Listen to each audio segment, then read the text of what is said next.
Hi, I've been coming to an end of watching this year's major Oscar releases. So earlier this week, I rented Triangle of Sadness, the 2.5 hour Eat the Rich comedy drama directed and written by Ruben Östlund. It's what used to be called a Euro pudding, um, having gathered together funding from countries all over the European continent as well as the US.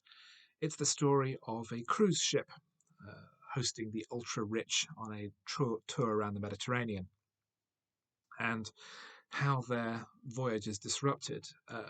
We see them living lives of extraordinary luxury. The crew are told to indulge whatever whims the passengers have in mind, doing everything they can to satisfy them in the hope of getting a big tip at the end of their trip.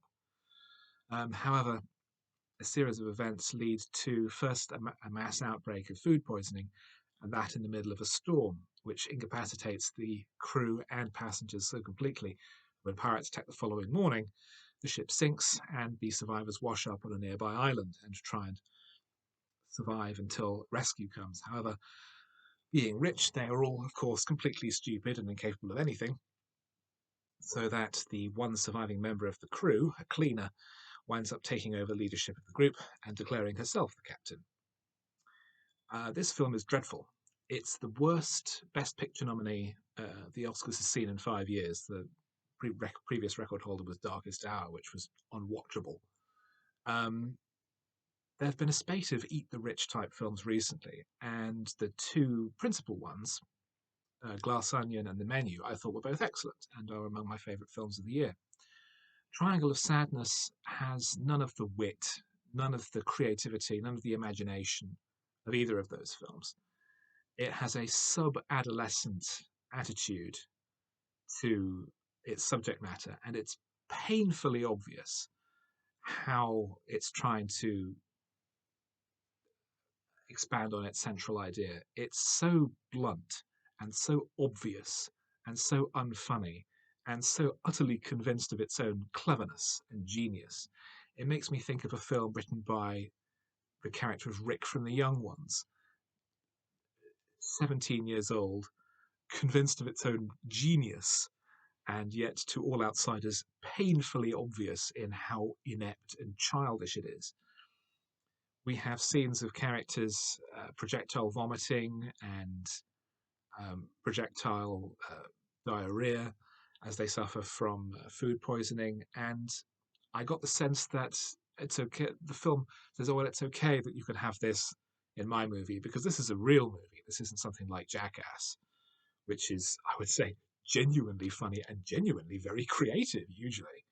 Um, but that film has the Jackass movies have a total lack of pretension. They're just there to make you laugh. This is incredibly pretentious. When we get to the second half of the story, with the feckless rich having to rely on a member of staff for food and for heat and warmth, I couldn't help but be reminded of the 1950s film The Admirable Crichton, which is exactly the same. A group of rich people wash up on a desert island. The butler is the only one with any practical experience, so he winds up becoming the leader. Except that is much more thoughtful and intelligent and examines the idea of the breaking of the classes and then what happens when they go back into the world, and that kind of character conflict and class conflict, and is a thoughtful and intelligent film as well as being a comedy. And Triangle of Sadness cannot imagine even reaching for the complexity of that near 70-year-old movie. Um, our main characters are a model and an influencer, a couple.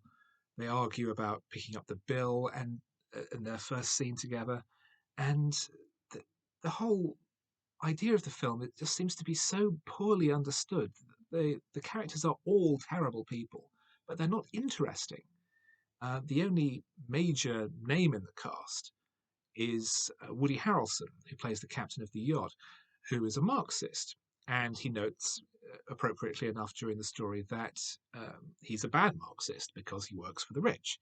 And he and a Russian capitalist who uh, the film makes great play of the fact that he trades in fertilizer and therefore made his money through shit. exchanging Marxist and capitalist bon mots as though it's some kind of, it's the old joke about the writer's gone to his big book of quotes to demonstrate how clever he is. Um, Later, when they're on the island, the cleaner takes the male model as her lover in return for a better share of the food. And she takes to blowing on a whistle from a life jacket whenever she wants his attentions. The other men um, wind up playing pranks on him, finding other whistles and blowing on them and sending him running all over the island. At one point, he loses his temper and attacks one of them, grabs the whistle and throws it into the sea, only for another one to pull one out and blow on it as soon as his back's turned. That was the only moment of entertainment I got from the entire movie. This simple, non-political bit of visual humour. As I've said, I enjoyed Glass Onion and The Menu, both Eat the Rich type films, a great deal, and I am generally sympathetic to their politics. But this film is so inept, so childish, so superficial, and so inane in its story, in its characters, in its production, in its politics. I would expect greater sophistication from a Children's Film Foundation production, and I have found it there. As I said, Jackass offers greater creativity while still having people vomiting and shitting themselves. It's one of the worst films I've seen this year. I am baffled as to how people think that it's a film of any kind of quality. And the idea that it's been Oscar nominated for Best Picture, Best Director, and Best Original Screenplay, when the likes of Glass Onion and The Menu, far superior films, have been overlooked in these areas, I find utterly incomprehensible. It's garbage.